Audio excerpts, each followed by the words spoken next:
नमः शिवाय। सज्जनों, आज आपको दर्शन करा रहा हूँ स्वरूपेश्वर महादेव, जो यमुनानगर की पहचान है, जिसके कारण से यमुनानगर को पूरे विश्व में जाना जाता है। आप जिस दिव्य धाम के, जिस दिव्य मंदिर के दर्शन कर रहे हैं, ये मंदिर है भगवान भोलेनाथ को समर्पित। स्वरूपेश्वर महादेव के नाम से है विश्वविख्यात। अभी भगवान के दिव्य विग्रह के भी दर्शन कराऊंगा आपको, लेकिन उससे पहले आपको इस मंदिर प्रांगण की ओर लेकर के चलता हूं, जहां भगवान सूर्य का भी है प्राचीन मंदिर।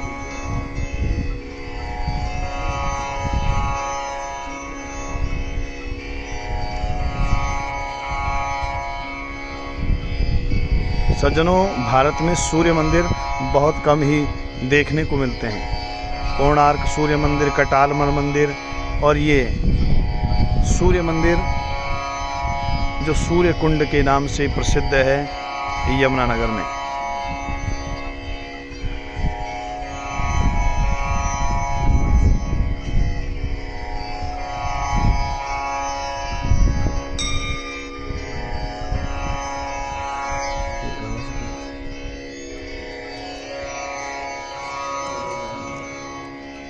नित्य ब्राह्मणों द्वारा किया जाता है रामचरितमानस का पाठ 25 साल से। पंडित जी थोड़ा सा बताएंगे इस मंदिर के बारे में। क्या है सूर्यकुंड महिमा स्वरूपेश्वर महाराज जी। यह रामायण का पाठ होता है 25वें साल तक है। 24 घंटे होते क्या रामायण करते हैं। जय हो। 24 घंटे लगातार नित्य रामचरितमानस का होता है दिव्य पाठ। अखंड पाठ 25 वर्षों से चल रहा है, 25वां वर्ष चल रहा है और निरंतर ये पाठ बिना किसी विघ्न के भगवान की कृपा से अखंड चल रहा है। सूर्य कुंड इस स्थान का नाम है। जी, सूर्य मंदिर यही है। पूरे विश्व में जो पहला मंदिर द्वापर युग से जो स्थापित है, पहला सूर्य मंदिर यही है। और दूसरा उड़ीसा में कोणार्क। बोल हनुमान जी महाराज की जय।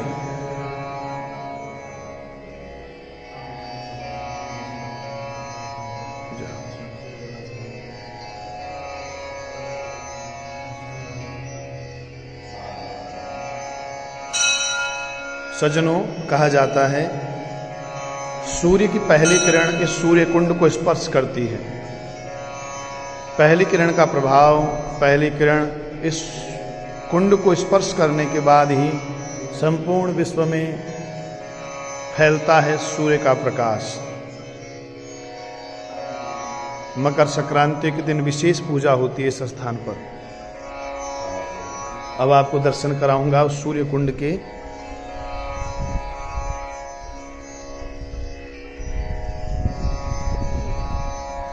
सज्जनों, कहा जाता है ये सूर्य कुंड द्वापर युग से यहाँ विराजमान है। पांडव यहाँ आकर के भगवान की उपासना की, भगवान की सेवा की। बड़ा विशाल कुंड है। इसकी आभा और प्रभा देखते ही बनती है। सामने है विशाल यज्ञशाला।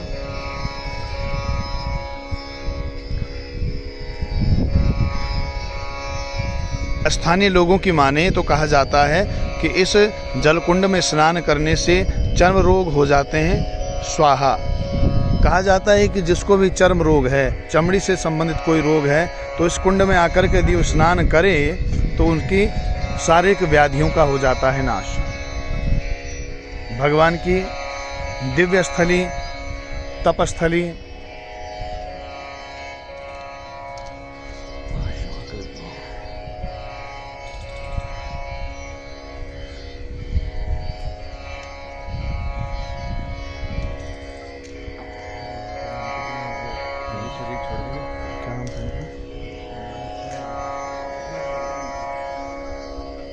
आप जिन महापुरुष का दर्शन कर रहे हैं, ये यहाँ के महंत जो अभी प्रभु चरणों में विलीन हो गए हैं, अखिलानंद जी महाराज, इन्हीं की देखरेख में यहाँ का विस्तारीकरण हुआ।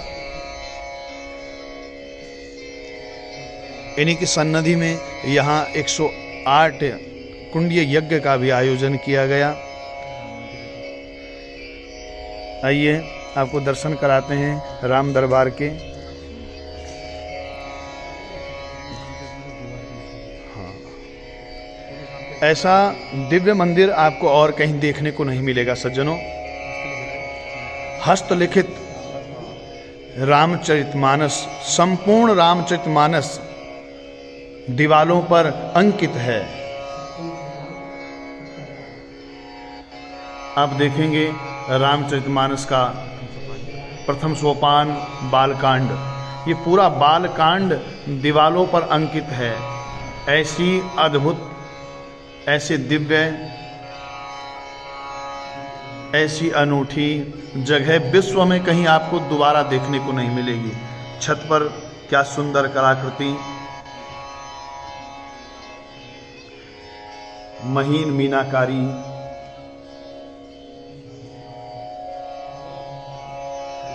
द्वितीय सोपान अयोध्या कांड, जो रामचरितमानस का नित्य पाठ करते हैं जानते हैं दूसरा सोपान अयोध्या कांड है। संपूर्ण अयोध्या कांड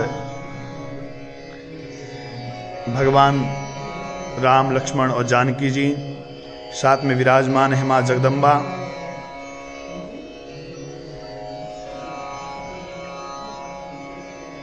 तृतीय सोपान अरण्य कांड, चतुर्थ सोपान किष्किंधा कांड, पंचम सोपान सुंदर कांड, जिसका पाठ करने से जीवन की सभी आदि व्याधियों का होता है नाश। षष्ठ सोपान लंका कांड, सप्तम सोपान उत्तरकांड। पूरी रामचरितमानस दीवालों पर अंकित है। और ये सज्जनों में आपको बता दूं कि जितनी भी रामचरितमानस की चौपाइयां हैं या उनका अर्थ है, ये हस्तलिखित है। ये किसी प्रिंटिंग प्रेस से छपकर तैयार नहीं हुई है।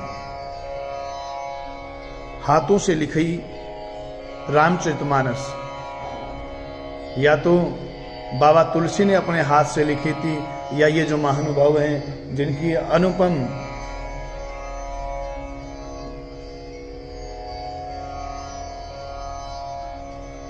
एक एक अक्षर मानो मोतियों से पिरोए हैं।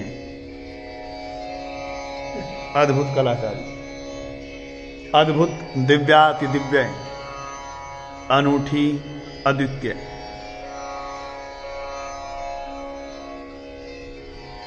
आप मंदिर की छत के ऊपर देखें क्या सुंदर नक्काशी मीनाकारी की हुई है।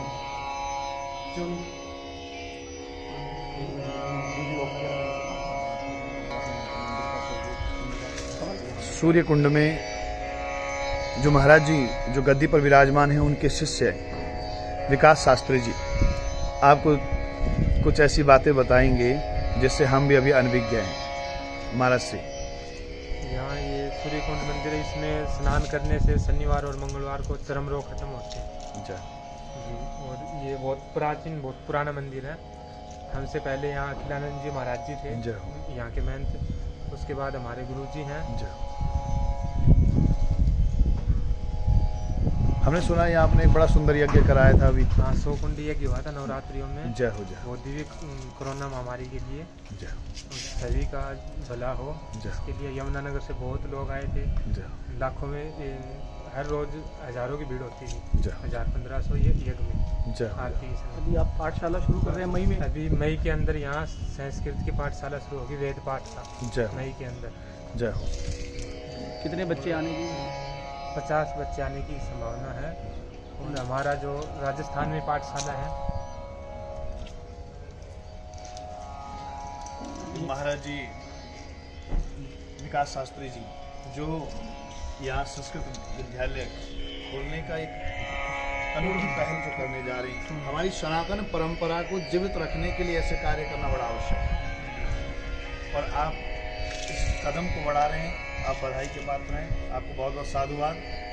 जितने भी लोग इस वीडियो को देख रहे हैं उनसे एक आग्रह है, एक विनती है कि ऐसी पाठशालाएं जो हमारी संस्कृति और संस्कारों से हमको जोड़ कर रखती है, वहाँ अपना अनुदान करें, आएं, देखें और जितना हो सके अपना अंशदान करके ऐसी विद्यालयों को, ऐसी पाठशालाओं को, ऐसे गुरुकुलों को चलाएं जो हमारी संस्कार, हमारी संस्कृति से हमको जोड़ कर रखे।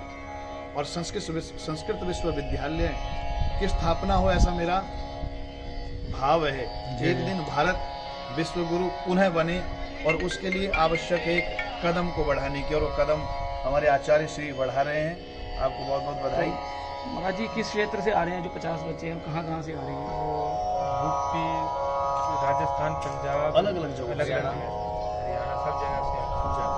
और हमारा जैसे महाराजी संस्था भी है राजस्थान महाविद्यालय, वहाँ एक कैंसर का हॉस्पिटल भी है, गौशाला भी उसके साथ में, वहाँ 70 बच्चे पढ़ाई करते हैं।